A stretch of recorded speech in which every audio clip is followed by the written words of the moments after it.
During these times of protests and reforms that our entire country is going through, it's important to remember about the pandemic that's also been consuming not just America, but the entire world. According to the World Health Organization, COVID-19 has infected almost 10 million people worldwide, with Americans making up almost 1/4 of those numbers.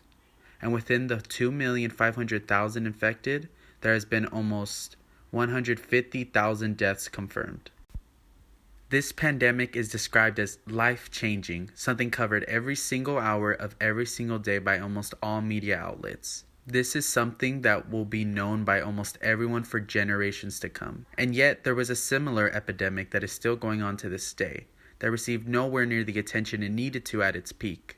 Acquired Immunodeficiency syndrome, also known as AIDS, was something first discovered in June 5, 1981, and was first called PCP, which was found within 5 gay men. All gay men shortly died after this being discovered, with their immune system failing to protect infections, which is where the label AIDS would later come from. Nicknamed gay cancer within the next year, when he had realized from the 108 people who also had AIDS, 94% of them had been gay/bisexual, and soon over 40% of them had died. By the end of the year that it was first discovered, 330 cases of AIDS had been confirmed, and 130 of the cases had died.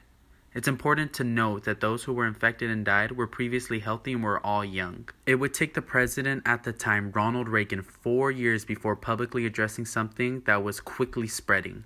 The number of cases had gone up at least 600,000% since when it was first discovered. Reagan defended how his close cabinet and advisors had previously commented on the plague, with Bat Buchanan saying to the New York Post, "The sexual revolution has begun to devour its children, and among the revolutionary vanguard, the gay rights activists. The mortality rate is highest and climbing. The poor homosexuals, they have declared war upon nature, and now nature is exacting an awful retribution." This was the general consensus on AIDS at the time, that since it was mainly affecting gay people, specifically black gay people, that it wasn't an issue. By the end of the year that Reagan addressed this, over 30,000 cases were confirmed, with a fatality rate of 51% for adults and 59% for children. It was also this year where it was confirmed that AIDS/HIV was sexually transmitted. By the end of the 80s, there was at least 100,000 cases confirmed in the United States. In the year 1991, legendary rock icon Freddie Mercury had died as a result from AIDS,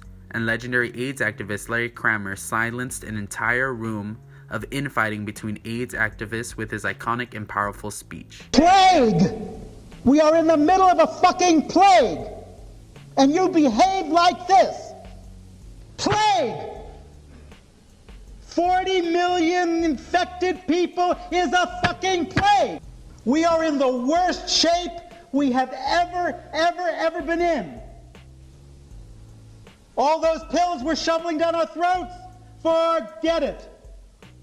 By the end of the 90s, almost 1 million cases were confirmed, and over half of those had died with a fatality rate of over 50%. While all of this seems like constant dread, there actually has been progress along the way. Time after time, presidents and officials have approved funding for research and medication to help treat and prevent HIV, which leads to AIDS. With help like PrEP, which is a drug you can use to prevent getting HIV from sex, and PrEP, which is something you can take immediately after possibly being infected with HIV to prevent it from getting into your system. But make no mistake, all this progress was thanks to protesters and activists and constant push, which is something that carries on to this day.